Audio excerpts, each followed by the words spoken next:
খুব শীঘ্রই আমাদের একটা শুভ দিন আসছে, সেটা হলো ভগবান শ্রীকৃষ্ণের জন্মোৎসব, তাই না?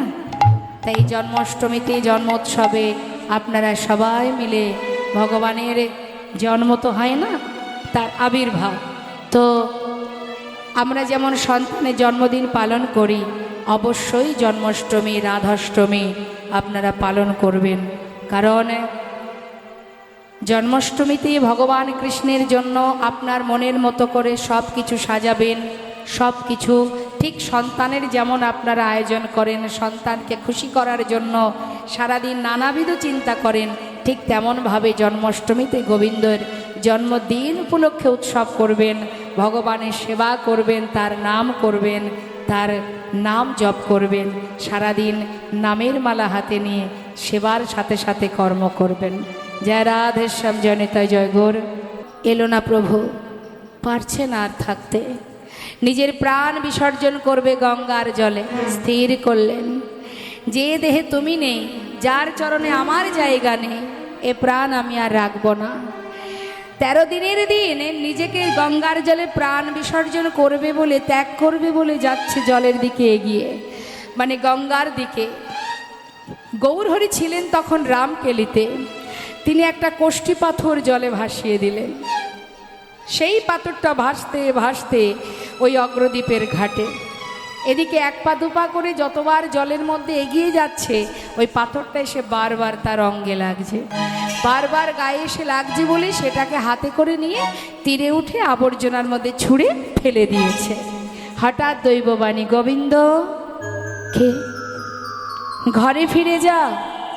চারিদিকে দেখছে, কাউকে দেখতে পাচ্ছে না, শুধু দৈববাণী, ফিরে যাও গোবিন্দ।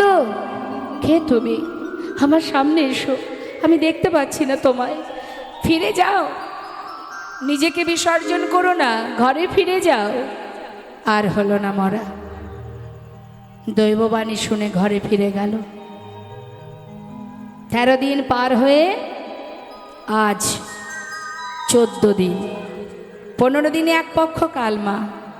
ভক্ত যদি মনে প্রাণে ভগবানকে ভালোবাসতে পারে, ভগবান নিজেই ছুটে আসে ভক্তের কাছে, ভক্তকে যেতে হয় না, স্বয়ং প্রভুই আসেন তার কাছে।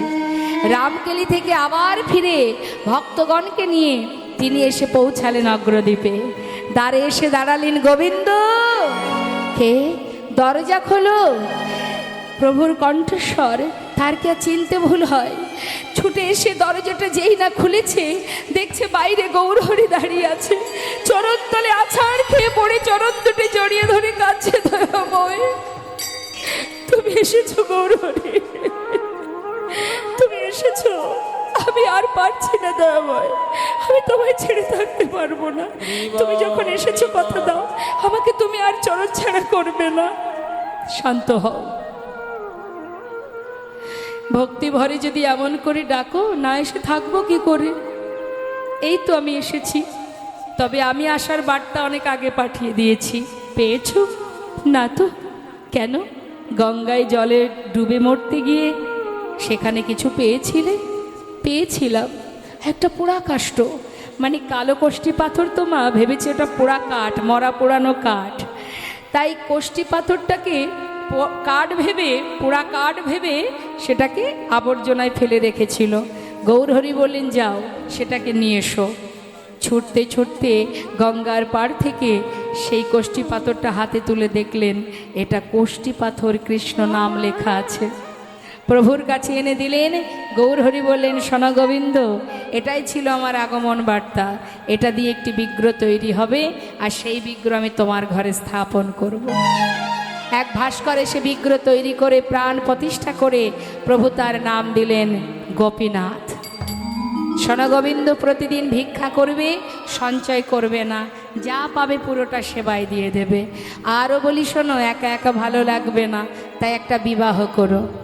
সারা জীবন পরীক্ষা নিয়েও এখনো পরীক্ষা শেষ হয়নি গো মা, এরপরে এবার সংসার দিয়ে দেখছে যে সংসারে আবদ্ধ হয়ে ভক্ত আমাকে মনে রাখে কিনা। শোনগোবিন্দ, বিবাহ করে 2 জনে গোপীনাথের সেবা দেবে, কেমন? আর এই যে বিগ্রহ ঘরে স্থাপন করেছি, এই বিগ্রহ আর আমি, আমাদের এই 2 দেহ একই দেহ। আমাতে আর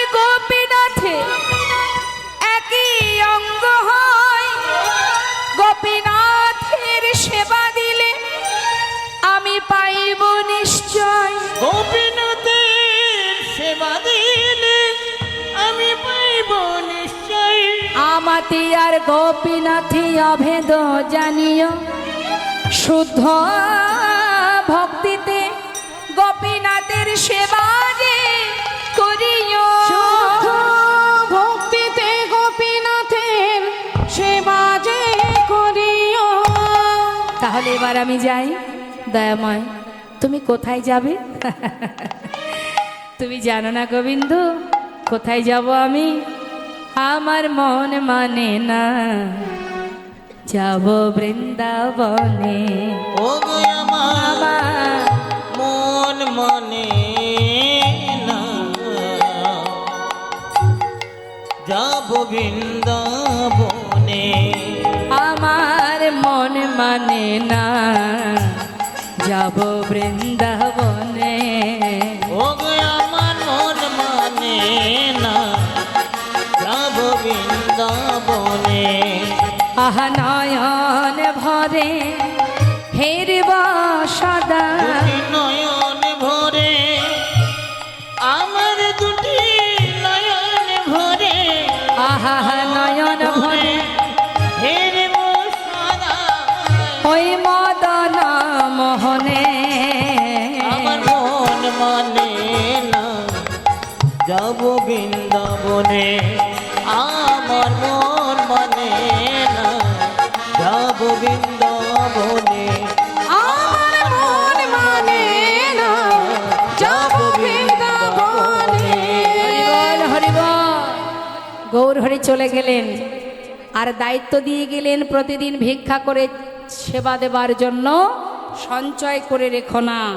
প্রতিদিন যা পায় সঞ্চয় না করে দিনে 4 বার ভগবানের সেবা দেয়। 1 বছর যেতে না যেতেই যে প্রভু বলে গেলেন বিবাহ করতে। 1 বছর হতে না হতেই সুকন্যার যোগাযোগ করে একটা শুভ দিন দেখে বিবাহ করলেন। বিবাহের পর স্ত্রী ঘরে এলো, সেদিন থেকে সেবা গেল 1 বার কমে, হয়ে গেল 3 বার। সন্তান হলো একটি, ছেলের নাম রাখলেন ভগবানের নামে। ঘরে যে বিগ্রহ আছে কি নাম তার? গোপীনাথ। আবার ছেলের নাম রেখেছে গোপীনাথ। কেন? শেষের দিনে মৃত্যুর সময় সব যদি ভুলে যায়, নিজের সন্তানের নাম তো ভুলবো না, তার নাম ধরে ডাকলে তো গোপীনাথের নাম উচ্চারণ করা হবে। দেখবেন অনেক পরিবারে আছে মা বাবা ভগবানের নামে সন্তানের নাম রাখে, তাতে অনেক মঙ্গল মা। এর অনেক প্রমাণ আছে অজামিল, যে ভগবানকে মানে জাতিতে ব্রাহ্মণ ছিল, কাজ ছিল তার চুরি করা। তার ছোট ছেলের নাম ছিল নারায়ণ। শেষকালে অন্তিম সময়ে নিজের পুত্রকে ডেকে বৈকুণ্ঠ কৃপা লাভ করেছিলেন। তবা আজ কি হলো না, সন্তান যেদিন ঘরে এলো ছেলের নাম দিলেন গোপীনাথ। আর যেদিন সন্তান ঘরে এলো সেদিন থেকে ভগবানের সেবা আরও 1 বার কমে হয়ে গেল 2 বার। এটা গোবিন্দ ঘোষ না, এটা আমাদের ক্ষেত্রেও হয়। সংসার বড় হয়ে গেলে তখন ভগবানের প্রতি সময়টা কমে যায়। ভগবান দেখলেন যেমন দিয়েছি তেমন কেড়ে নেব, কারণ ভক্তকে মায়ার বাঁধনে বাঁধব না, ভক্তকে মায়ার বন্ধন থেকে কাটানোই আমার কাজ। এবার কি করলেন? সবার আগে কেড়ে নিলেন তার স্ত্রীকে। ভিক্ষা করে এসে নিজের স্ত্রীকে ডাকছে, মাধবী যা কিছু ভিক্ষা করেছি 2 ভাগ করো, 1 ভাগ রন্ধন করো, আমি চললাম গঙ্গায়, স্নান করে এসে গোপীনাথের সেবা দেব। এসে দেখছে ঝোলাটা পড়ে আছে, রান্না হয়নি। মাধবী মাধবী বলে ডাকতে ডাকতে ঘরের ভিতরে প্রবেশ করে দেখলেন যে বিগ্রহ গোপীনাথের চরণে তার স্ত্রী মাধবীর অসার দেহ। বুকের মধ্যে স্ত্রীকে নিয়ে চিৎকার করে কাঁদছে। পাড়াপড়শি ছুটে এসে সান্ত্বনা দিয়ে বললেন, শান্ত হও গোবিন্দ, তোমার হলে তোমায় ছেড়ে যেত না, সোমার তো নয়, যিনি দিয়েছেন তিনি নিয়েছেন, তাই কেঁদো না। সংসারে যে সন্তানটুকু আছে তাকে নিয়ে সুখে থাকো। পাড়াপড়শির সান্ত্বনা পেয়ে নিজে হাতে তার স্ত্রী শেষকৃত্য করলেন, কিছু বললেন না প্রভুকে। কিন্তু দুর্ভাগ্য এটাই, সন্তানের জন্য সেবার বস্তু ভুল করে ভগবানকে দেয়, আর ভগবানের সেবার বস্তু ভুল করে নিজের পুত্রকে দেয়। প্রভু দেখলেন মায়ার বন্ধনে আমার ভক্ত সেবা অপরাধী হচ্ছে, যে বাঁধনটা আছে ওটাও কাটিয়ে নিতে হবে।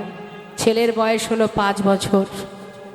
একদিন বাবার কোলে বসে জিজ্ঞাসা করলেন, বাবা আমার মা কোথায়? সবারই তো মা আছে, আমার মা কোথায়? বাবা কি উত্তর দেবে? সন্তানকে কোলের মধ্যে নিয়ে সারা গায়ে হাত বুলিয়ে বলে, আমি তো আছি, আমি তোর মা, আমি তোর বাবা।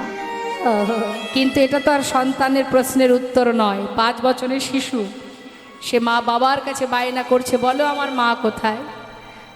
আমার মা তো আমাকে কোলে করে আদর করে না, আমাকে খাওয়ায় না, আমাকে ঘুম পড়ায় না, বাবা আমার মা কোথায়? সহ্য করতে না পেরে বলে ফেললেন, যদি মায়ের কথা জানতে চাস তবে মন্দিরে যে গোপীনাথ আছে ওর কাছে গিয়ে জিজ্ঞাসা কর তোর মা কোথায়। ছোট্ট বালক বাবার কথাকে বিশ্বাস করে যেই না বাবা গঙ্গায় স্নানে গেছে, মন্দিরে প্রবেশ করে বিগ্রহ গোপীনাথের সামনে পুত্র গোপীনাথ মা মা বলে চিৎকার করে কাঁদতে লাগলেন। গোপীনাথ, বাবা বলল তুমি নাকি জানো আমার মা কোথায়? বলো না গোপীনাথ, আমার মা কোথায়? বলে দা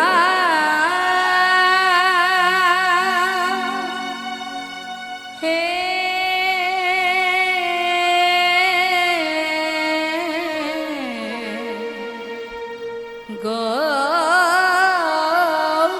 গোপীনাথ, বলো বলো কোথায় আমার মা? বলো কোথায় আমার মা? হারিয়ে গেছে মা যে আমার, আমি খুঁজে পেলাম না, না না। কোথায় আমার মা? বলে দাও হে গোপীনাথ, বলো কোথায় আমার মা? ডাকি আমি মা মা বলে, মা যে আমায় নেয় না কোলে।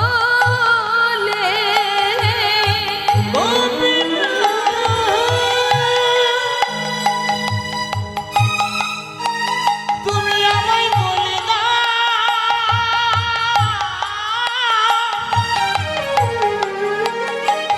বলো কোথায় আমার মা আছে? গোপীনাথ,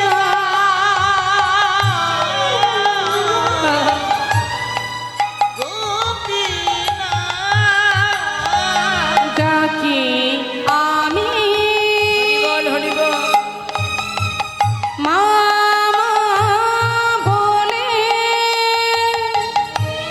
মা যে আমায় নেয় না কোলে।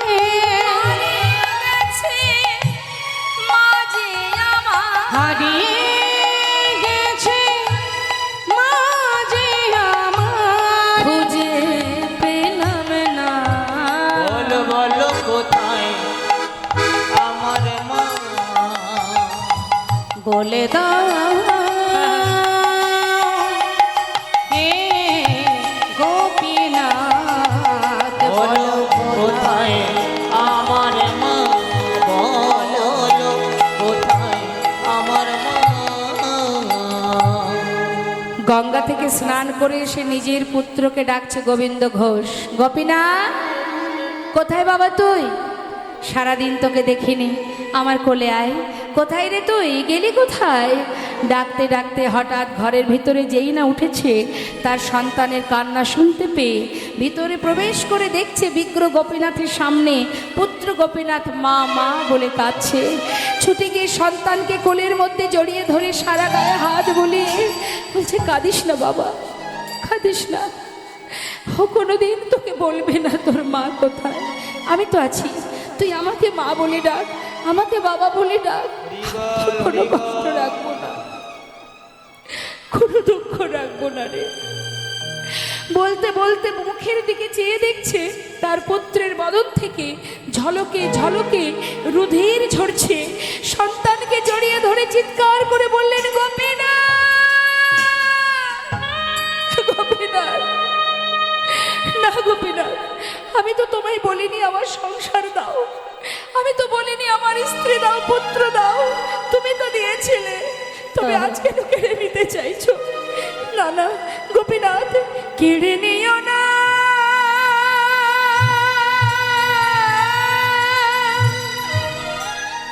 প্রভু গো,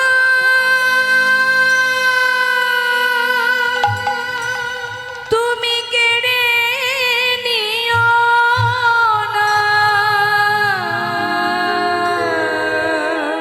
তুমি যে ব্যথা রে আমায় ব্যথা দিও না। দেখতে দেখতে পিতার কোলে পুত্র প্রাণ হারালো। মৃত সন্তানকে নিয়ে গিয়ে গঙ্গার পাড়ে গিয়ে মাটি খুঁড়ে সন্তানের সমাধি দিল। গঙ্গা থেকে স্নান করে শুদ্ধ বসন পরে হরি বল, হরি বল। ঘরে ফিরে এসে বিগ্রহ গোপীনাথের সামনে দাঁড়িয়ে বললেন, গোপীনাথ, সর্বস্ব কেড়ে নিলে তুমি, কি নিয়ে বাঁচবো আমি? এ তুমি কি করলে গোপীনাথ? আমি আর বাঁচতে চাই না, আমি আর বাঁচতে চাই না। একদিন, দুদিন, 3 দিন হয়ে যায়, আর গোপীনাথের সেবা দেয় না, নিজেরও সেবা হয় না। সারাদিন ঘরের মধ্যে গড়াগড়ি দিয়ে কাঁদে আর বলে, গোপীনাথ কোথায় গেলি বাবা? একবার এসে আমায় বাবা বলে ডাক। হরি বল, হরি বল। গোপীনাথ, গোপীনাথ ফিরে আয় বাবা, একবার বাবা বলে ডাক। ওরে তুই ছাড়া যে আমার আর কেউ নেই গোপীনাথ, একবার বাবা বলে ডাক। করুণাময় ভগবান বিগ্রহ থেকে সচল মূর্তি ধারণ করে এক পা দুপা করে পুত্র সেজে গোবিন্দ ঘোষের কাছে এসে ডাকছে, বাবা, বাবা। কে?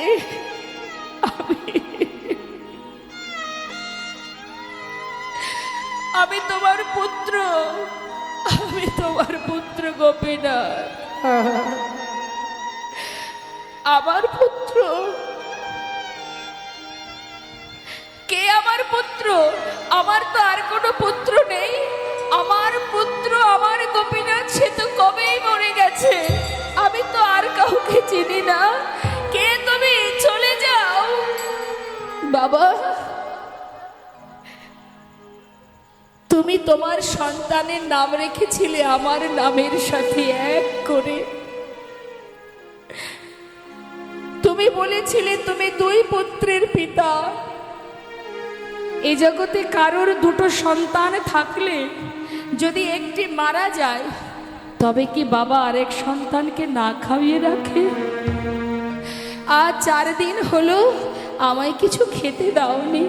আমার যে বড় খিদে পেয়েছে, কিছু খেতে দাও। ও এসেছ? হরি বল। তুমি এসে আমার বাবা বলে ডাকলে। তুমি জানো সব মাতা পিতা একটি পুত্র কামনা করে। কেন করে জানো? শেষের দিনে মাতা পিতার শেষকৃত্য করার জন্য। আজ তুমি আমাকে বাবা বলে ডাকলে, শেষের দিনে আমার শেষকৃত্য করবে তুমি? করবে না। বাবা, করব, করবে। আমার শেষকৃত্য তুমি করবে? করব, আমি করব। হরি বল হরি বল। আমার জন্য তুমি কাছা নেবে? হ্যাঁ, নেব। তুমি আমার জন্য পিণ্ড দেবে? দেব বাবা, দেব। তুমি আমার জন্য এক মাস অব্দি স্বর্ণ খাবে? হ্যাঁ হ্যাঁ, আমি খাবো, আমি পালন করব বাবা। একদিন নয়, দুদিন নয়, তোমার অঙ্গ স্পর্শ করে কথা দিলাম, পৃথিবীতে যতদিন চন্দ্র সূর্যের উদয় হবে আমি ততদিন তোমার শেষকৃত্য করে যাব। হরি বল হরি বল। এবার কিছু খেতে দাও। গোবিন্দ ঘোষ কয়েক বাড়ি থেকে কিছু ভিক্ষা করে রন্ধন করে সেবা দিলেন। এইভাবে কিছুদিন যেতে না যেতে গোবিন্দ ঘোষ আর পারে না চলতে, শয্যাশায়ী হলেন। অন্তিম মুহূর্ত, মৃত্যুকাল সম্মুখে তার। প্রতিদিন ভগবান পুত্র রূপে তার নিকটে এসে তার পাশে বসে গলাটা জড়িয়ে ধরে ভক্ত কাঁদে, ভগবানও কাঁদে। হরি বল বাবা, হরি বল। কষ্ট হচ্ছে তোমার? না, কষ্ট কেন হবে? অন্তিম সময় যখন আসে সকলেরই যে এমনই হয়। এসেছি মানেই তো যেতে হবে। কাঁদিস না, আমায় একটা কাজ করে দেবে? বলো বাবা। আজ আর মনে নেই যে পুত্র সে যে ভগবান পাশে বসে আছে,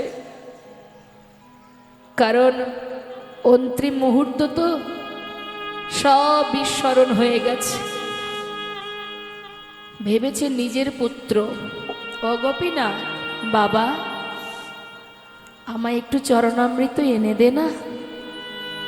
স্বয়ং ভগবান পাশে বসে স্বয়ং নিজেই সচরণামৃত পান করালেন। বাবা বলো, আর কিছু বলবে? গোপীনাথ, আমার শিয়রের পাশে এক জোড়া করতাল আছে, বিদায় নেবার আগে একটু নাম শোনাবে বাবা।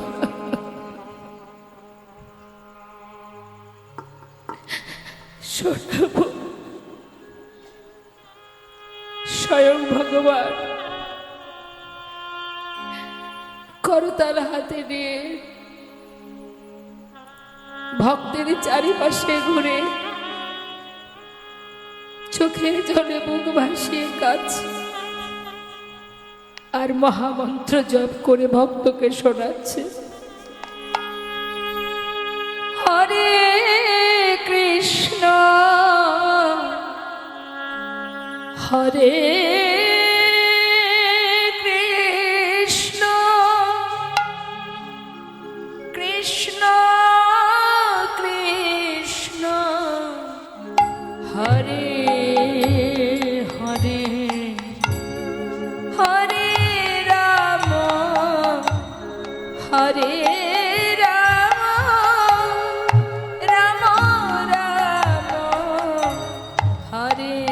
হরে কৃষ্ণ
হরে রাম হরে রাম রাম রাম হরে হরে হরে। নাম শুনতে শুনতে প্রাণ পাখি উড়ে চলে গেল। কেউ জানতে পারল না। স্বয়ং প্রভু আমার সবাইকে ডেকে বললেন, ওগো কে আছো? তোমরা সবাই এসো, আমার পিতার শেষকৃত্য করতে হবে। সবাই এসে গোবিন্দ ঘোষকে তার নিজের ঘরে সমাধি দিলেন। কিন্তু দ্বিতীয় এক পূজারীকে স্বপ্ন দেখালেন প্রভু, পূজারী রাজবেশ খুলে দিয়ে আমাকে কাছা পরিয়ে দাও, 1 মাস আমাকে হব্বিষণ্ণ করে একবার সেবা দেবে, 1 মাস পর চৈত্র মাসে মধুকৃষ্ণ একাদশী তিথিতে আমাকে স্নান করিয়ে শুদ্ধ বসন পরাবে, আমি আমার পিতার জন্য পিণ্ড দান করব। 1 মাস পর চৈত্র মাসে মধুকৃষ্ণ একাদশী তিথিতে ভগবান পুত্র সেজে ভক্তের জন্য পিণ্ড দান করেছিলেন। সেটা আজও বর্তমান। যদি আপনারা যেয়ে থাকেন অগ্রদ্বীপে দর্শন করেছেন, সেখানে বিশাল মেলা হয় এবং সেই পিণ্ডদান আজও সেই ক্রিয়া চলছে। তাই তো শাস্ত্রে বৈষ্ণব মহাজন বললেন, ভগবান যুগে যুগে আসেন ভক্তকে রক্ষা করবার জন্য। জয়নিতাই আসুন। তাই তো শাস্ত্রে বলছে মহাজন, যুগে যুগে তুমি এসেছ ধরাতে, রাখিতে তোমারি ভক্তেরি মা। যুগে যুগে তুমি এসেছো ধরাতে, রাখিতে তোমার ওই ভক্তিতের মা। দাঁড়াইল হরে পিণ্ড করে করি, দাঁড়াইল হরে পিণ্ড করে করি শুদ্ধ বস্ত্র শাস্ত্রী প্রমাণ। যুগে যুগে তুমি এসেছো ধরাতে, রাখিতে তোমার ওই ভক্তিতের মা। যুগে যুগে তুমি এসেছো ধরাতে, রাখিতে তোমার ওই ভক্তিতের মা। জয় রাধেশ্যাম, জয়নিতা, জয় গৌর। কলিঘোর তিমির কথার অর্থ হচ্ছে, তিমির কথার অর্থ হলো অন্ধকার। ঘোর কলিযুগে মায়ারূপ অন্ধকার কলিহত জীবকে আচ্ছাদন করেছে বলেই জীব তার আসল স্বরূপ সত্তা ভুলে গেছে। আমাদের পরিচয় কি, কি আমাদের ঠিকানা, কোথায় আছি, কি করণীয়, কিছুই আমাদের মনে নেই। সবাই মায়ার জালে আবদ্ধ হয়ে মায়ার বালিশ মাথায় দিয়ে ঘুমাচ্ছি। কিন্তু এই ঘুম তো বেশি দিন ঘুমানোর নয়। যে বিছানায়, যে মায়ার বিছানা পেতে মায়ার বালিশ মাথায় দিয়ে মোহ ঘুমে ঘুমিয়ে আছি, যেদিন ঘুম ভাঙবে সেদিন সময় ফুরিয়ে যাবে। সেদিন আমরা ভুলে যাব আমরা কি জন্য পৃথিবীতে এসেছিলাম, কি আমাদের করণীয় ছিল, আমাদের কর্তব্যটা কি ছিল, কি করব বলে এসেছিলাম আমরা। শ্রেষ্ঠ জনম মানব জনম। জগতে যত জীব আছে তার মধ্যে শ্রেষ্ঠ হলো এই মানব জনম। কেন শ্রেষ্ঠ? চারিদিকে বিভিন্ন ভালো ভালো জায়গায় দর্শনে যাব, ভালো একটা ঘর বাড়ি করব, ভালো পোশাক পরব, ভালো খাবো, ভালো করে সংসার করব, এই জন্য তো আর মানব জনম পাওয়া নয়। এটা প্রত্যেকের জীবনে থাকবে, কারোর ভালো কারোর মন্দ, কিন্তু আসল করণীয়টা কি, কর্তব্যটা আমাদের কি, সেটাই আমাদের কারোর মনে নেই। কেন মনে নেই? না, মায়া তো গ্রাস করেছে। সর্বক্ষণ শুধু মায়ার চিন্তায় চিন্তিত, কি হবে, কিভাবে চলবো, কি করব। হ্যাঁ, শাস্ত্রে বললেন, কি লাগি আইলি ভবে, কি লাগি আইলি হবে। ভগবানকে যদি ভালোবাসতে নাই পারলাম, তাকে যদি সেবা করতে না পারলাম, তাকে যদি চিনতে না পারলাম, তাহলে মানব জনম পাওয়া আর পশুকুলে জনম পাওয়া তো একই হয়ে গেল। দুর্লভ জনম, কৃষ্ণ ভজনের জনম, এই মানব জনম শ্রেষ্ঠ জনম। যে জনম পেলে অতি তাড়াতাড়ি প্রভুর নাম গুণকীর্তন করে তার সেবা দিয়ে অতি তাড়াতাড়ি তার চরণ কৃপা লাভ করা যায়। আমাদের মানব জন্ম তখনই সার্থক হবে যখন আমরা কৃষ্ণ সেবায় সেবিত হয়ে ভগবানের নাম, ভগবানকে ভালোবেসে তার চরণের কৃপা লাভ করতে পারবো। তবেই আমাদের মানব জন্ম দুর্লভ হবে। না হলে ওই পিশাচ কুলে জন্ম পেতে হবে, কীট কুলে জন্ম পেতে হবে, আর নরক যন্ত্রণা ভোগ করতে হবে। এ তো ক্ষণিকের জন্য। এই যে মনুষ্যকুলে জন্ম পাওয়া আমাদের একদিন দুদিনের সাধনার নয়। সময় পেয়েছি কম, 365 দিন লেখাপড়া করার পর 3 ঘন্টা পরীক্ষার জন্য সময় পায় মানুষ, তাই না মা? পড়তে হয় কতদিন? 365 দিন, 1 বছর। পরীক্ষার সময় পাওয়া যায় মাত্র 3 ঘন্টা। তার মধ্যে তুমি কি করেছো না করেছো তার ফলটা পাওয়া যায়। ঠিক তদ্রূপ 84 লক্ষ জনই ভ্রমণ করেছি, তারপর গিয়ে এই মানব জন্ম মাত্র পরমায়ু 100 বছর করে যাবে। তাও সেই পর্যন্ত বাঁচবো কিনা সন্দেহ আছে, 100 বছর থাকবো কিনা। তাহলে সময় তো আমাদের অনেক কম, সাধনা তো করেছি অনেক দিন। 84 লক্ষ বার জলজানবলক্ষান স্থাবরা বিংশতি কৃমিয়া রুদ্র সংখ্যক পক্ষিনাং 10 লক্ষকম 30 লক্ষানি পশুবানশ্চ 24 লক্ষানি মানবা। কত কুলে জন্ম পেলাম, এটাই আমাদের প্রথম নয়। এর আগে বাবা আমরা অনেক এসেছি, পশুকুলে, কীটকুলে, বৃক্ষকুলে, পিশাচকুলে, গুল্মলতা হয়ে, তাহলে জলজ প্রাণী হয়ে আমরা সব রকম জন্ম পেয়েছি। একের পর এক ভগবানের কাছে সাধনা করেছি, কেঁদেছি, তারপর এই সুন্দর জন্ম দিয়েছে।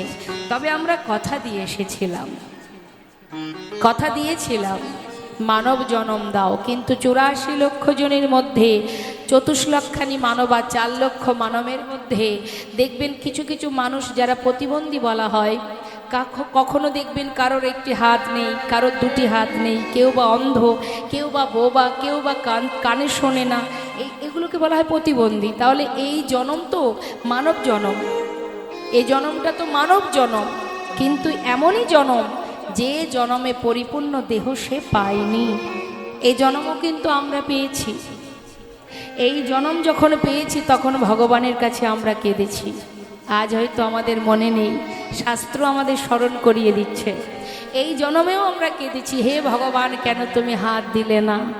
যে বোবা সে কেঁদেছে, হে ভগবান সবাই তোমার নাম গুণকীর্তন করে, আমি তো গাইতে পারি না, যদি আবার জন্ম দাও তবে যেন তুমি বদন দিও, শক্তি দিও, প্রাণ ভরে হরিনাম গাইতে পারি।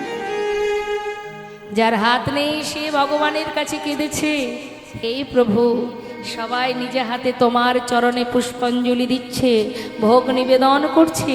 তুমি মানব জন্ম দিলে বটে, তবে এ জন্ম কেন দিলে যে হাত দিয়ে তোমায় সেবা করতে পারি না। যদি আবার জন্ম দাও তবে 2টো হাত দিও। মনুষ্যকুলে জন্ম পেয়েও আমরা ভগবানের কাছে কেঁদেছি। একটার পর একটা পরীক্ষা করেছেন ভগবান।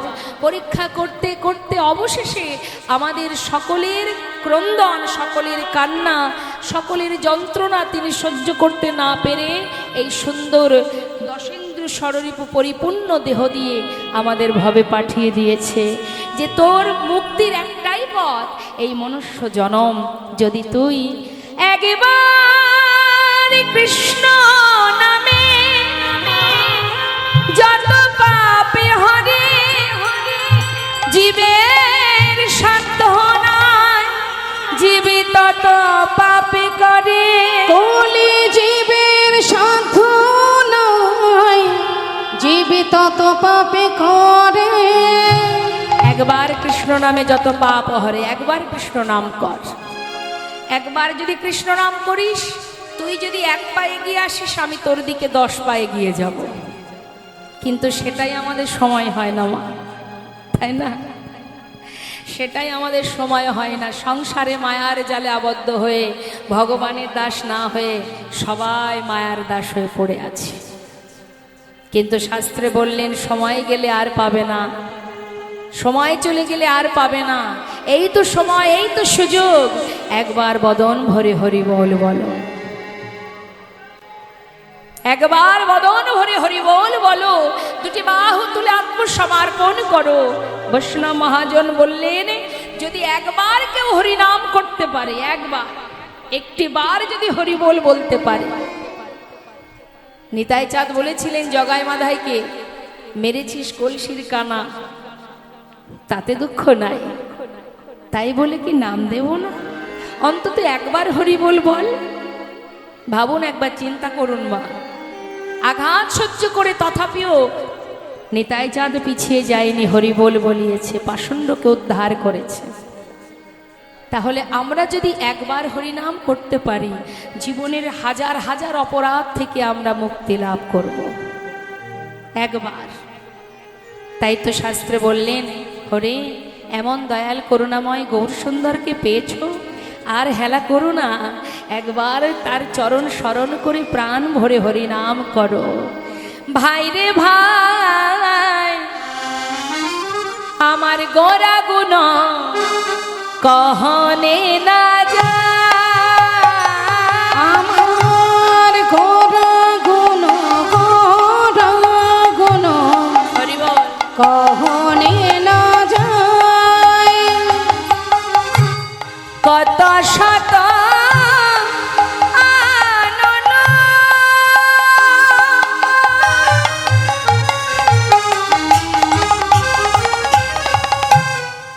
গৌরামা,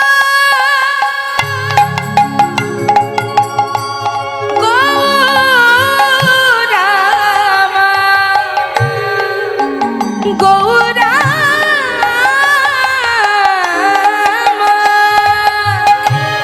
কত শত আনন, কত চতুরানন, ওই না কত শত আনন।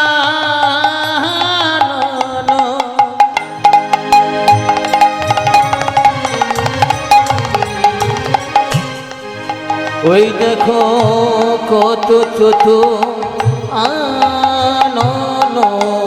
বরনিয়া বরনিয়া और नाही पा, আর বরনিয়া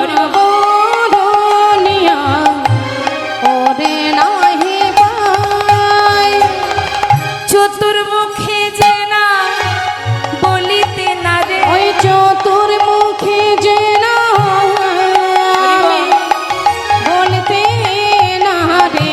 চতুর্মুখ কার গো মা? মানে চারটে বদন কার? কার চার বদন? ব্রহ্মা। যে বৈষ্ণব পদাবলীটা লিখেছেন তিনি বলছেন চতুর্মুখে যে নাম বলিতে না রে, চার বদনে যে নাম বলে শেষ করতে পারে না, এক বদনে আমি কত বলবো, চতুর্মুখে যে না বলিতে না আমি রে। এক বদনে বলবো কত, অগয় আমার গোরা গুণের আমি এক বদনে বলবো ওই কত, না আমার গোরা গুণের কথা। আমি এক বদনে বলবো ওই কত, না আমার গোরার গুণের কথা। এক বদনে বলবো কত, ওই আমার গোরার গুণের আমি কথা। এক বদনে বলবো কত, চতুর্মুখে যে না বলতেও না রে। আর বরনিয়া ওরে নাহি পায়, না না বরনিয়া ওর নাহি পায়। শুধু আমার আপনার মতো মানুষের কথা বাদ দিচ্ছি বাবা, কত রাজা কত মন্ত্রী যে কিনা গৌরচরণ স্মরণ করে নিজেদেরকে সঁপে দিয়েছে মা। সাধারণ মানুষের কথা বাদ দিচ্ছি, যেমন শুধু আমার আপনার মতো হিন্দু ভক্ত নয়, কত মুসলমান ভক্ত আছে যারা নিজেকে সঁপেছে গৌরচরণে, তার অনেক অনেক প্রমাণ আছে। তোমরা কুঞ্জ সাজাও গো, আজ আমার প্রাণনাথ আসিতে পারে, এই গানটি কার লেখা? একজন মুসলমান ভক্ত আব্দুল করিম। তাহলে জন্ম হোক যথাতথা কর্ম করো ভালো। জন্ম যেগুলোই হোক না কেন, যারা ভগবানকে ভালোবাসে তাদের কোনো জাত হয় না, তাদের পরিচয় তারা কৃষ্ণ দাস। তো বাবা, সম্রাট আকবর যে কিনা গৌর হরির চরণে নিজেকে সঁপে দিয়েছিলেন, যিনি লিখেছিলেন জিও জিও মেরা মান ছোড়া গোরা, आप हुई नाचो तो आपन रसे भरा, ওই ছন প্রভু কো যাই বলি হারি, সম্রাট আকবর তেরা প্রেম ভিখারি। হরি বল হরি বল। নাসির মাহমুদ যার লেখা পদাবলী আপনারা শ্রবণ করেছেন, খেলত রাম সুন্দর শ্যাম, মোহন মূরতি মধুর ধাম। চাঁদ কাজী যার সমাধি আপনারা নিশ্চয়ই মায়াপুরে গেছেন, মায়াপুর পার করলে চাঁদ কাজীর সমাধি আছে, যিনি নিমাইকে বড় ভালোবাসতেন। যে কাজী সাহেব যার কণ্ঠে মালা, তুলসীর মালা পরিয়ে দিয়েছিলেন স্বয়ং মহাপ্রভু, যে কাজী সাহেব বলেছিলেন যে আমার মৃত্যুর পর আমার সমাজ আমার শেষকৃত্য করবে না, যেহেতু আমি তোমার চরণ শরণ নিয়েছি প্রভু, তাই আমার কেউ পাই। তাই প্রভু বলেছিলেন আমি তো আছি, আমি তোমার শেষকৃত্য করব। স্বয়ং প্রভু সমাধি করে দিয়েছিলেন, যে সমাধিতে একটি চাপা বৃক্ষ আছে, কাঠ চাপা বৃক্ষ, যেখানে সারা বছরই পুষ্প প্রদান হয় ওই সমাধিতে। প্রভুর কৃপা মা ঠাকুর হরিদাস, যিনি মুসলমান কোলে জন্ম নিয়েছিলেন, যা শেষকৃত্য করেছিলেন গৌর হরি। কত ভক্তের কথা বলবো। কাজী নজরুল ইসলাম গৌরকে ভালোবাসতেন, আর আমরা এমন সাধের মানব জন্ম পেয়ে আপন কোনটি পর কোনটি সেটি এখনো বুঝে উঠতে পারলাম না, সময় চলে গেল।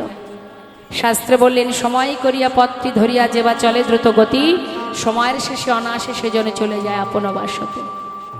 অর্থ দিয়ে, টাকা পয়সা দিয়ে আপনি ভগবানকে ভালোবাসবেন, আর যার অর্থ নেই সে ভগবানকে ভালোবাসতে পারবে না, এই ভাবনা রাখার কোনো দরকার নেই। ভগবানকে ভালোবাসতে গেলে অর্থ দ্বারা হয় না, পাণ্ডিত্য দিয়ে হয় না, সৌন্দর্য দিয়ে হয় না, গুণ দিয়ে হয় না, একমাত্র ভক্তি দিয়েই ভগবানকে চিরতরে বেঁধে রাখা যায়। কিছুই প্রয়োজন নেই। সে কথা গোবিন্দ নিজেই বলেছিলেন দেবর্ষিকে, জীব যদি একটা ফুল দিয়ে আমাকে ডাকে, আমি তার ডাকে সাড়া দেব। যিনি বিশ্ব ব্রহ্মাণ্ডের মালিক মা, একবার চিন্তা করতে হবে। আপনি এই বাড়ির মালিক, কোনো অর্থ দিয়ে, কোনো বিষয়, কোনো জিনিস দিয়ে আপনার মন জয় করা যাবে না। আপনার মন জয় করতে গেলে আপনারই তো সব, তাহলে সেগুলো আপনাকে দিলে আপনি খুশি হবেন না। যদি হৃদয় দিয়ে কেউ আপনাকে ভালোবাসে, তবেই আপনি কিন্তু তার হয়ে যাবেন। তা গোবিন্দ, যার সৃষ্টি ধরিত্রী, যার সৃষ্টি এই পৃথিবী, এই মর্তধাম, তাকে কি আর অর্থ দিয়ে ভগবানকে কি কাছে পাওয়া যায়? যায় না, কখনো নয়। শুধু একটি ফুল দিয়ে যদি কেউ ডাকে, আমি তার ডাকে সাড়া দেব। বললেন যদি ফুল না থাকে তাহলে তুলসী পত্র কি লাগে? কিছু না। এটা কখনো ভাববেন না যে বাড়িতে হরিবাসর হচ্ছে, বৈষ্ণব সেবা হচ্ছে, ভগবান তো তার, আমার তো কিছু নেই, এটা কখনো ভাববেন না। তার একটা প্রমাণ আপনাদের দিই, শুনুন তাহলে। ভগবান কৃষ্ণ আর অর্জুন দুই বন্ধু, মানে দুই ভক্ত যাচ্ছে, ভক্ত ভগবান দুজনে যাচ্ছে পথে। হঠাৎ অর্জুনের প্রচণ্ড খিদে পায়। তখন গোবিন্দকে বলছে, সখা আমার কিন্তু প্রচণ্ড খিদে পেয়েছে, কিছু সেবার ব্যবস্থা করতে হবে। গোবিন্দ বলছে, খিদে যখন পেয়েছে ঠিক ব্যবস্থা একটা করতে হবে, চলো দেখি কি করা যায়। কিছুটা পথ যাবার দেখছে একটা বেশ বড় সড়ো একটা বাড়ি, খুব সুন্দর, দোতলা তিনতলা বাড়ি। দূর থেকে দেখে বলছে অর্জুন গোবিন্দকে যে, কৃষ্ণ দেখো দেখো, একটা বিশাল বড় বাড়ি দেখা যাচ্ছে। বাড়ি আছে মানে মানুষ আছে, আর মানুষ যদি থাকবে তাহলে নিশ্চয়ই কিছু খাওয়ার পাওয়া যাবে, চলো দেখি। সেখানে গেলেন, বাইরে থেকে চিৎকার করে, সাধুর বেশ ধরে গেছে মা, সাধুর বেশ ধরে দুইজনে গেছে, ডাকছে, বলে ভিতরে কেউ আছো? একজন বাইরে বেরিয়ে এলেন, কি চাই? প্রচণ্ড খিদে পেয়েছে, কিছু খাবার পাওয়া যাবে? না না না, এখন অসময়ে কিছু পাওয়া যাবে না, যাও যাও যাও, জ্বালাতন করো না, অন্য কোথাও যাও। দূর দূর করে তাড়িয়ে দিয়েছে। গোবিন্দ দূর থেকে মনে মনে বলছে, তাই তো এলাম যখন আশীর্বাদ করে যাই। অর্জুনকে বলছে, অর্জুন খেতে না হয় পেলাম না, তো যাবার সময় আশীর্বাদ করে যায়, এখন যা আছে যেন তার দ্বিগুণ হয়। যেই না বলেছে অর্জুনের খুব রাগ হয়ে গেছে। মা খেতে দিল না, সম্মান পর্যন্ত করলো না, বসতে দিল না, তুমি তাকে আশীর্বাদ করলে এখন যা আছে তার দ্বিগুণ হোক, এ তোমার কেমন বিচার? গোবিন্দ বললেন, এত তো তোমার জানার দরকার নেই, তোমার খিদে পেয়েছে, দেখি চলো অন্য কোথাও আবার কিছু পাওয়া যায় কি। বেশ কিছুটা পথ যাবার পরে দেখছে একটা ছোট্ট কুঁড়ে ঘর, খড়ের ছাওয়া ছোট্ট একটা কুঁড়ে ঘর। বাইরে থেকে দর্শন করে বলছে অর্জুন, নিশ্চয়ই এখানে কিছু পাওয়া যেতে পারে। বলে, আরে দূর, এখানে কি পাবে? এত বড় বাড়িতে গেলাম, সেখানে কিছু পেলাম না, আর এই কুঁড়ে ঘরে কি আছে না আছে তার ঠিক নাই, তুমি এখানে কি পাবে? বলে, চলোই না দেখা যায়। বাইরে থেকে জিজ্ঞাসা করছে, কেউ আছো? ভিতরে আছেন একজন বৃদ্ধা বুড়িমা। ডাকছেন, কে রে তোরা? আমি তো বাবা অত চলতে পারি না, তোরা ভিতরে আয়। ভিতরে নিয়ে আসন পেতে বসতে দিলেন। কেন এসেছিস আমার বাড়িতে? কি জন্য এসেছিস? এই কাঙালিনীর ঘরে? ও বুড়িমা, প্রচন্ড খিদে পেয়েছে, কিছু খাবার হবে? জায়গা পেলি না, এই অভাগিনীর ঘরে এসেছিস খাবে বলে? তা দাঁড়া, এসেছিস যখন শুধু মুখে তোদেরকে ছাড়বো না। আমার গাই গরু আছে একটা, ওটাই আমার সম্বল। ওই গাই গরু আজ যতটুকু দুধ দেবে, সেটুকু না হয় আজ তোদের দুজনের দিয়ে দেব। যেই না মা বলেছে ওই গাই গরু একটুখানি দুধ হয়েছে, মা সে 1 গ্লাস দুধ দুইজনের সেবায় দিয়ে দিলেন। দুজনে সেবা করার পর গোবিন্দ জিজ্ঞাসা করলেন, সখা কি পেট ভরেছে? খোদা নিবারণ হলো? হ্যাঁ, তাহলে চলো, আর দেরি কেন? বলছি, গোবিন্দকে বলছি, সখা তুমি যে আমাদেরকে খেতে দিল না, সম্মান করলো না, মর্যাদা দিল না, মান দিল না, তুমি তাকে আশীর্বাদ করে এলে, আর যে না খেয়ে 1 গ্লাস দুধ পুরোটাই তোমাকে আর আমাকে দিল, তাকে তুমি একটু আশীর্বাদ করে যাবে না? গোবিন্দ বললেন, হ্যাঁ ঠিকই তো, আমার তো মনে ছিল না, দাঁড়াও আশীর্বাদ করি, যে গাই গরুটা আছে ওটা যেন আজ রাত্রে মারা যায়। হরিবল হরিবল। বলুন দেখি মা,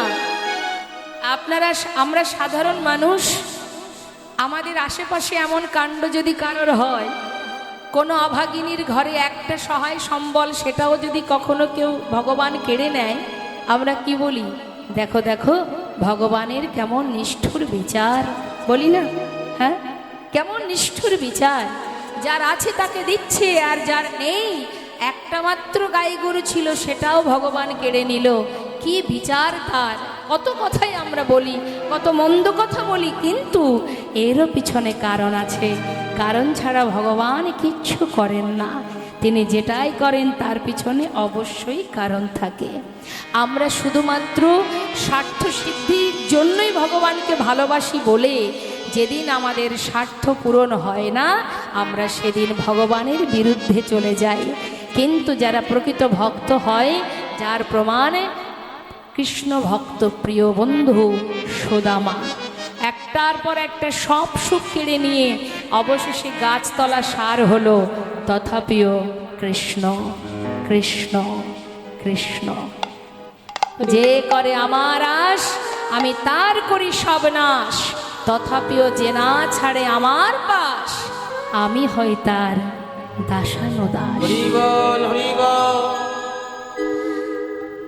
অর্জুন প্রচন্ড রেগে গেলেন, এ তোমার কেমন বিচার? যার এত কিছু আছে তুমি তাকে দ্বিগুণ করে দিলে, আর যার কিচ্ছু নেই তার একমাত্র সম্বলটুকু কেড়ে নিলে, এ তোমার কেমন বিচার? গোবিন্দ বললেন, অর্জুন তাহলে শোনো, আমি যাকে আশীর্বাদ করে এলাম আজ যা আছে তার দ্বিগুণ হোক, এটা অর্থ ধন সম্পদ নয়, তার ভিতরে যে আত্ম অহংকার জন্মেছে সেই আত্ম অহংকারটা যেন দ্বিগুণ হয়। আর যত অহংকার দ্বিগুণ হবে তত আমার থেকে সে দূরে সরে যাবে।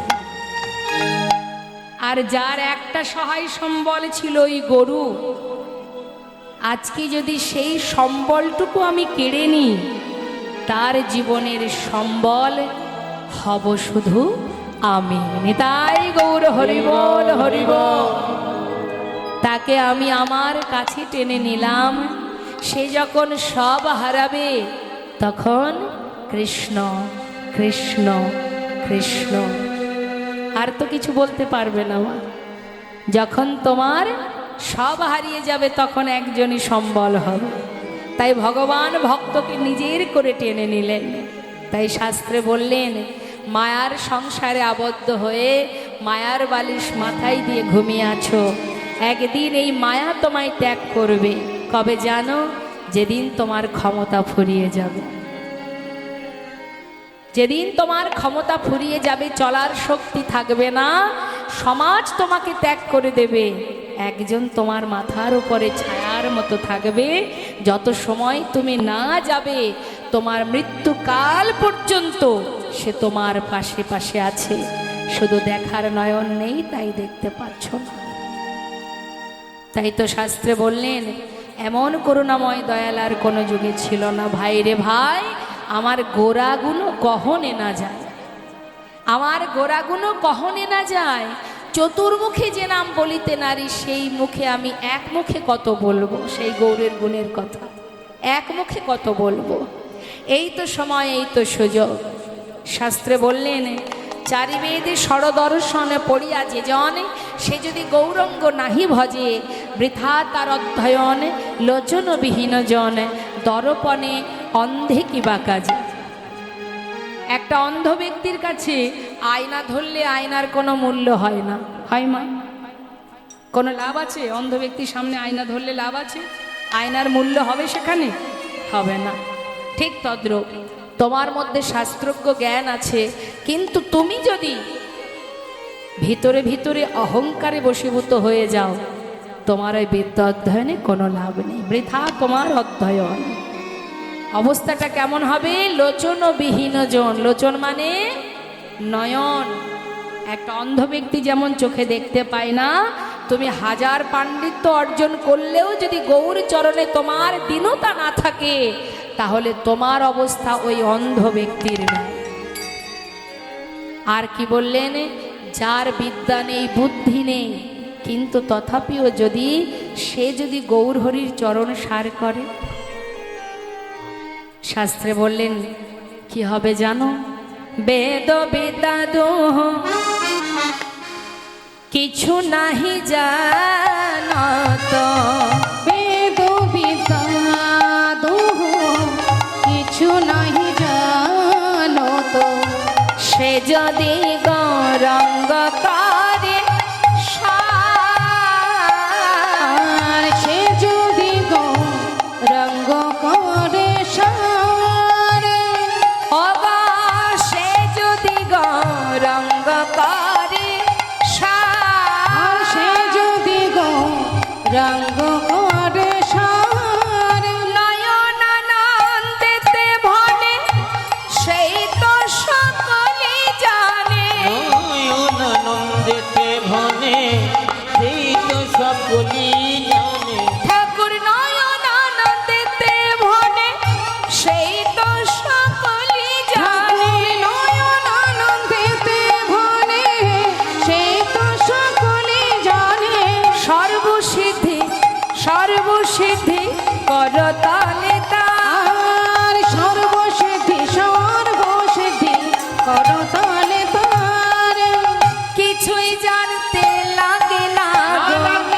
জানতে লাগে না গো। যে জন গৌর চরণ সার করেছে, কিছু জানতে লাগে না। যেজন গৌর চরণ সার করেছে, এ সংসারকে অসার ভেবে গৌর জয় গৌর হরি বল হরি বল। ভারতী অসার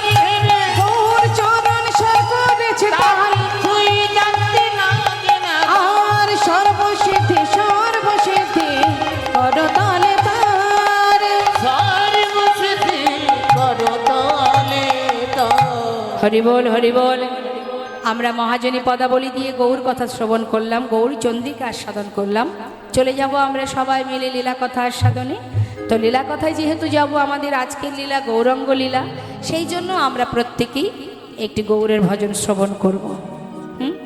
প্রত্যেকেই আমরা গৌরের ভজন গাইব। জয়নিতা। তা চলুন আমরা সবাই মিলে একটি গৌরের ভজন শ্রবণ করি, তারপরে লীলায় প্রবেশ করব। সুরধ্বনির কিনারা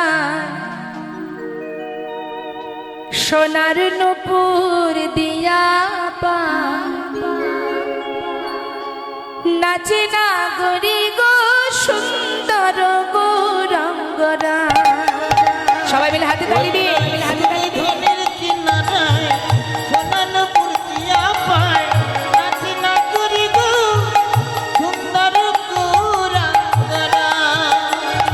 ওই সুরধ্বনির কিনারায় সোনার নূপুর দিয়া পায়, নাচে না গরি গো সুন্দর গৌরাঙ্গরায়।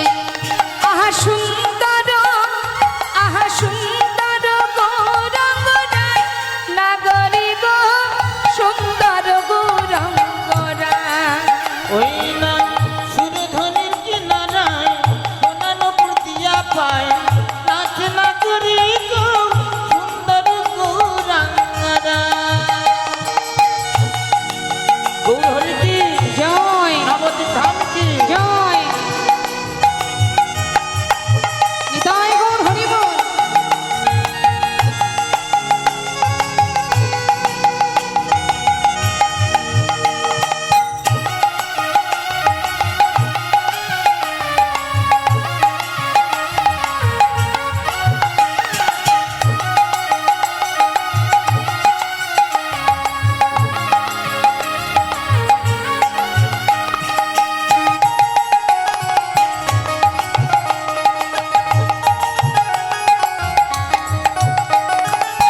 সুন্দর কপালে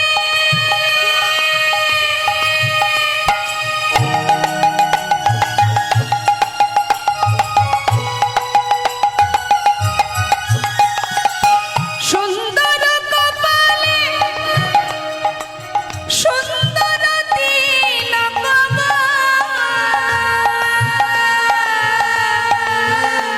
ওই সুন্দর কপালে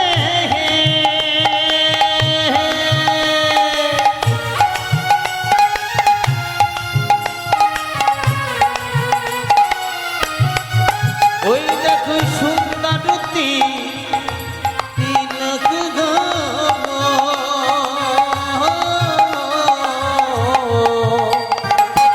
সুন্দর কাকে বলে? গৌরহরি রঙে দামি দামি অলংকার আছে, দামি বসন আছে, রাজবেশ পরা আছে, একটা ছিন্ন বস্ত্র, যাকে দেখলে বিশ্ব ব্রহ্মাণ্ড ত্রিভুবন স্বর্গমর্ত পাতাল, যাকে দেখলে ত্রিভুবন ভুলে যায়। শাস্ত্রে বললেন সেই তো প্রকৃত সুন্দর। হ্যাঁ, সুন্দর কপালে সুন্দর তিলক। আমরা ভাবি না আমরা কত সুন্দর?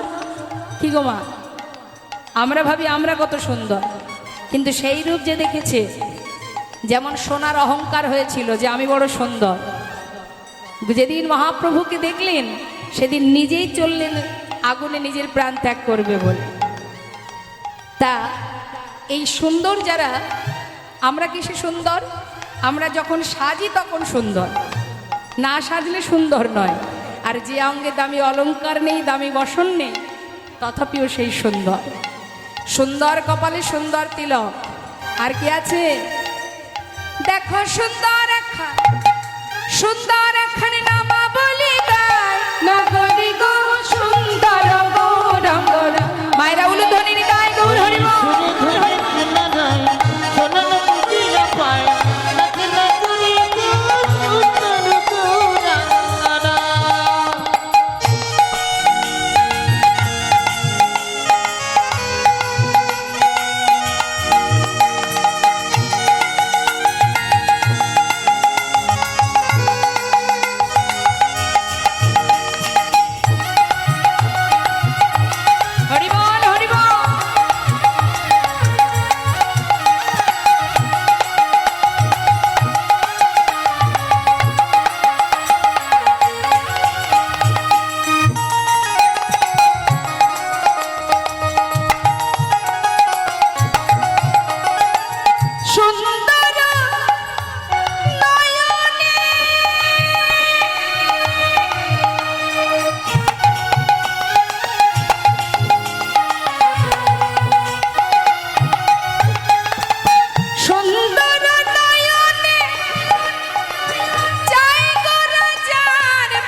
চাই গোরা যার পানে।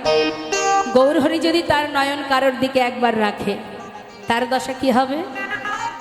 যেমন হয়েছিল নবদ্বীপে মা বিষ্ণুপ্রিয়া, একবার নয়নে নয়ন দিয়েছিল, ও তার দেহ ছাইরা, এই দেহ ছাইরা তাই নাকি? মনটা লইয়া যায় না গরি গো সুন্দর গৌরঙ্গরা। ওই না সুরে ধরছি নারায় সেনান পুজিয়া পায় না করি গো সুন্দর গৌরাঙ্গরা। সুন্দর গৌরাঙ্গরায়, সুন্দর গৌরাঙ্গরা, সুন্দর গৌরাঙ্গরায়, সুন্দর গৌরাঙ্গরায়। হরি বল নিতাই গৌর হরি বল, হরি বল। শ্রীধাম নবদ্বীপ, কলির ভগবান করুণাময় গৌর সুন্দর, যিনি নবদ্বীপে জীবের দ্বারে দ্বারে হরিনাম দিয়েছেন, হাতে ধরে পায়ে ধরে হরিনাম প্রচার করেছেন। আর সেই নাম প্রচার করতে করতে এক সময় প্রভু আমার নবদ্বীপ ছেড়ে নামকে সম্বল করে কাটোয়া কাঞ্চন নগরে কেশব ভারতীর আশ্রম থেকে সন্ন্যাস ধর্ম গ্রহণ করে তিনি বৃন্দাবনের পথে যাত্রা করেছিলেন। আস্তে কথা নয়, ঠিক সেই সময় মা সচিমা সন্তান হারা যন্ত্রণা সহ্য করতে না পেরে গঙ্গায় প্রাণ ত্যাগ করতে যান। নিতাই চাঁদ বলেছিলেন, মা আমি কথা দিচ্ছি ভাই যেখানেই যাক আমি তোমার কাছে নিয়ে আসব, তুমি এমন করে নিজেকে ত্যাগ করো না। মায়ের কথা দিয়ে নিতাই চাঁদ পথের মাঝখান থেকে নিমাইকে ধরে শান্তিপুরে অদ্বৈত প্রভুর গৃহে নিয়ে আসেন। অদ্বৈত প্রভুর গৃহে যখন এলো, মা সচিমাকে নিয়ে এলেন নবদ্বীপ থেকে শান্তিপুরে। নিমায়ের সারা বদন পানে নয়ন দিয়ে দেখলেন সন্তান সন্ন্যাসী হয়ে গেছে। চোখের জলে বুক ভাসিয়ে মা কাঁদছে, নিমাই সন্ন্যাসী হয়ে গেল, ঘরে আছে অভাগিনী বিষ্ণুপ্রিয়া। মাত্র 2 বছর প্রভুর সঙ্গ পেয়েছে, 13 থেকে 15, বিবাহ হয়েছিল 13 বছর যখন বয়স। আর যখন প্রভু সন্ন্যাসী হয়ে চলে যান তখন মার বয়স 15 বছর। সেই সময় থেকে প্রভু হারা 4 দেওয়ালের মধ্যে নিজেকে বেঁধে রেখেছিলেন, জীবনে কোনোদিন কাউকে মুখ দেখাবেন না। যে মুখ দেখলে প্রভুর ধর্মের বিঘ্ন ঘটে যায়, সেই মুখে জগতে আমি আর কাউকে দেখাবো না। তাই নিজেকে বেঁধে রেখেছিলেন 4 দেওয়ালের মধ্যে। একবার ভেবে দেখুন কতটা বিরহ, কতটা দুঃখ। আমরা আমাদের কষ্টটা ভাবি বাবা, আমরা মনে করি আমার থেকে দুঃখী, আমার মতো কষ্ট আর কারণ নাই।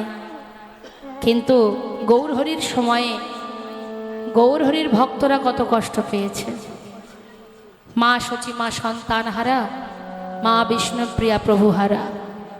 মা বিষ্ণুপ্রিয়া সারাদিন দারুবিগ্রহ সেবা দিতেন, আর একটা করে মুখে গৌর গৌর উচ্চারণ করতেন, আর একটা করে চাল আলাদা করে রাখতেন।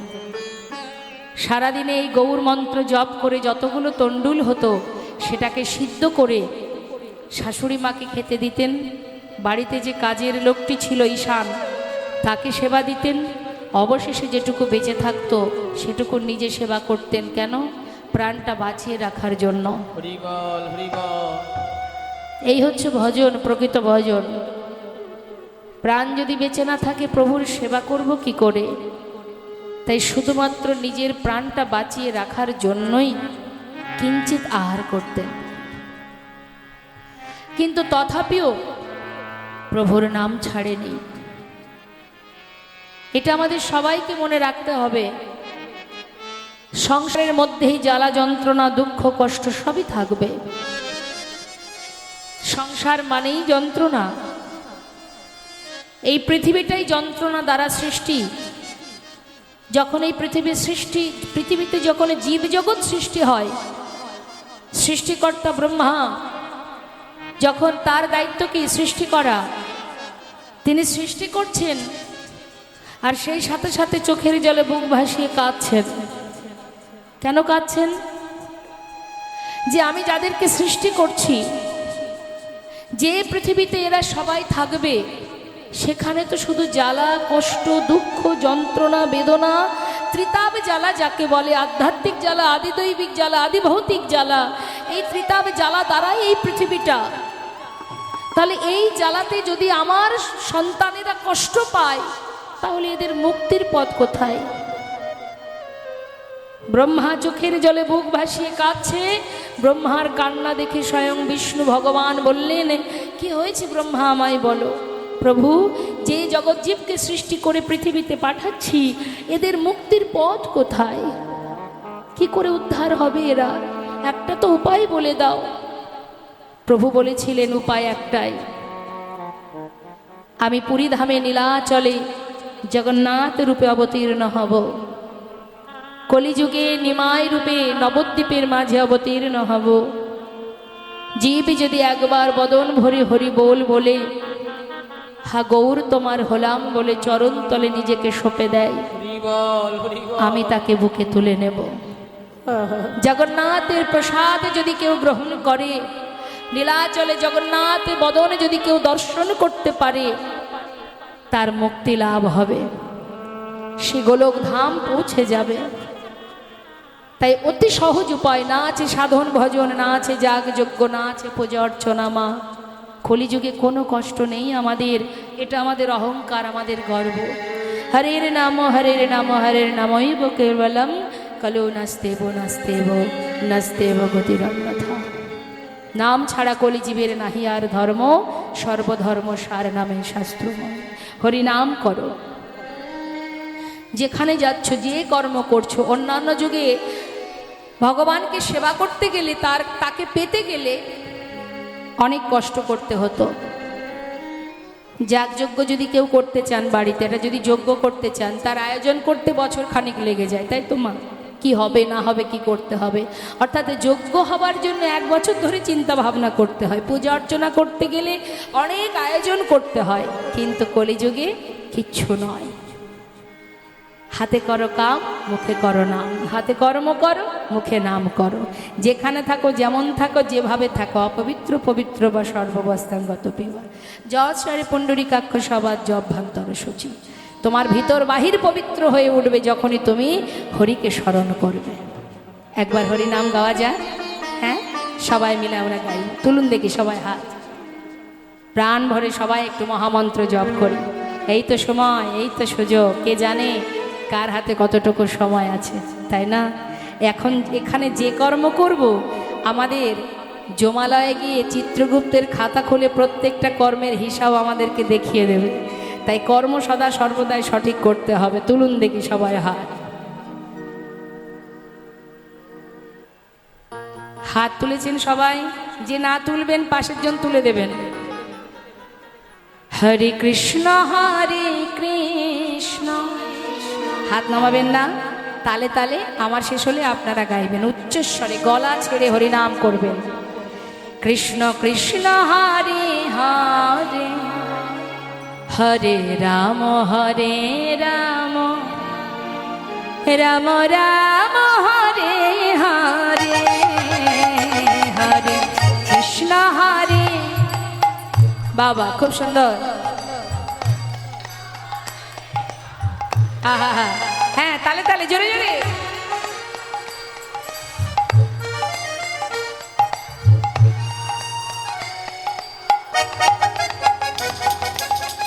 আর একটু জোরে হবে না? খিদে পেয়েছে নাকি? খিদে পায়নি তো? দেখি তো কণ্ঠে কত জোর আছে। আপনাদের এই নাম হৃদয় দিয়ে গাইবেন, অন্তর দিয়ে। আমি বলেছি বলে নয়, নিজের আত্মা পরমাত্মার সেবা দিচ্ছেন, অর্থাৎ স্বতঃস্ফূর্তভাবে সেবা দিন। জোরে জোরে। হরে কৃষ্ণ কৃষ্ণ কৃষ্ণ কৃষ্ণ হরে হরে, হরে রাম হরে। বাবা, খুব সুন্দর। বাহ। হরে কৃষ্ণ কৃষ্ণ কৃষ্ণ হরে হরে হরে রাম রাম রাম হরে হরে হরে কৃষ্ণ।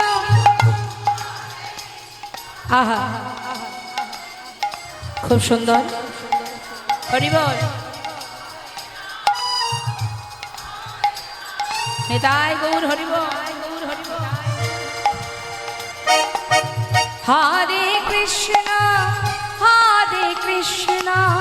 কৃষ্ণ কৃষ্ণ হরে হরে হরে রাম রাম রাম হরে হরে হরে কৃষ্ণ।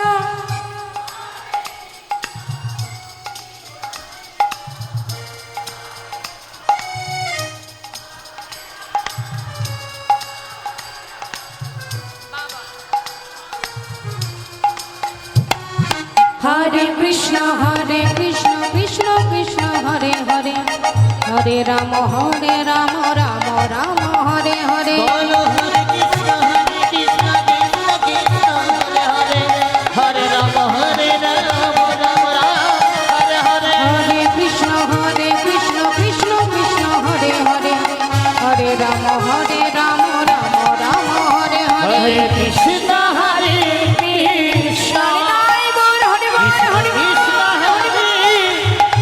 রাম রাম হরে হরে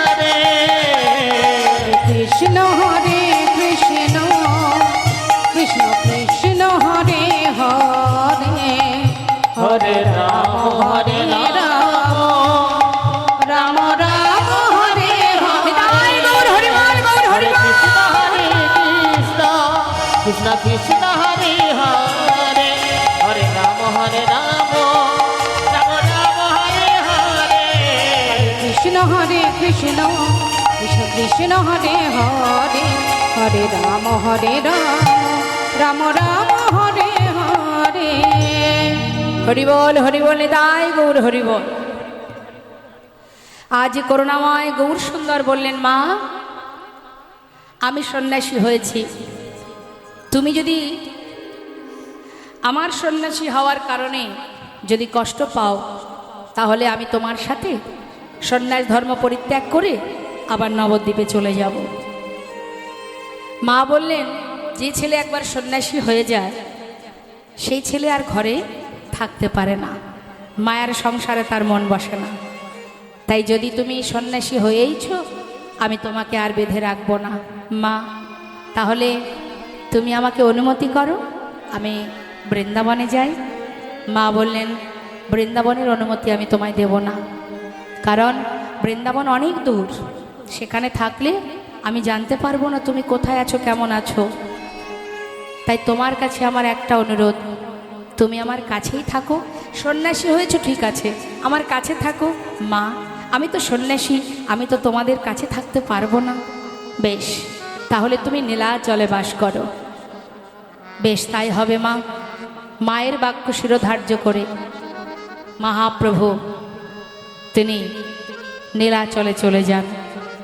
তা যখন নীলাচলে যান তিনি একা যাননি মা, নবদ্বীপে যারা সদা সর্বদাই গৌরহরির কাছে কাছে থাকতেন তারা যখন জানতে পারলেন প্রভু নবদ্বীপ ছেড়ে চলে যাচ্ছে নীলাচলে, তারা প্রভুকে ছেড়ে থাকতে পারবে না বলে তারাও সবাই প্রভুর সাথে নীলাচলে চলে যান ওই নবদ্বীপ ছেড়ে। এই হচ্ছে পরম ভক্ত। যেই না চলে গেল সমস্ত ভক্তগণকে নিয়ে প্রভু আমার জগন্নাথ মন্দিরের সামনে জগন্নাথ দর্শন করছেন, প্রতিদিন করেন প্রভাতকালে। জগন্নাথ মন্দিরের সামনে একটা গরুর স্তম্ভ আছে যেটাকে জড়িয়ে ধরে জগন্নাথ দর্শন করা যায়। তা প্রভু প্রতিদিন প্রভাতকালে ওই জগন্নাথের রূপ দর্শন করতেন ওই গরুর স্তম্ভটাকে জড়িয়ে ধরে, আর ভক্তগণকে সাথে করে নিয়ে প্রতিদিন প্রভাতকালে ওই নীলাচলে হরিনাম কীর্তন করতেন। তা প্রতিদিনের নেই আজও প্রভু আমার জগন্নাথ দর্শন করে ভক্তগণকে সাথে করে নিয়ে হরিনাম কৃষ্ণ নাম করছে। কোথায়? ওই নীলাচলে। ভক্তদের নিয়ে আনন্দ করছে। প্রভাত সময় হলো,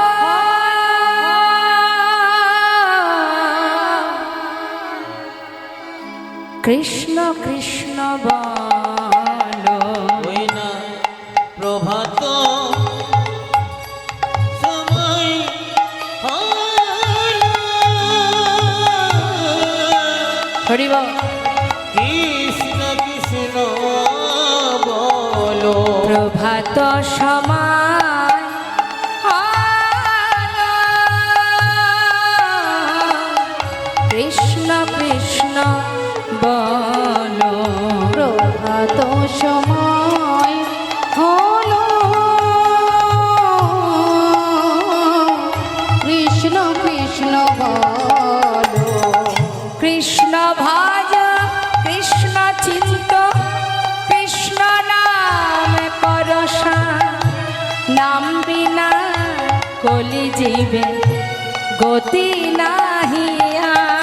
আর কৃষ্ণ ভজ কৃষ্ণ চিন্ত, কৃষ্ণ নাম করসার, নাম বিনা কলি জীবে গতি নাহি আর। যে না সেই কৃষ্ণ ভজনিষ্ঠা করি, নামের সহিতে আছে আপনি শ্রী হরি।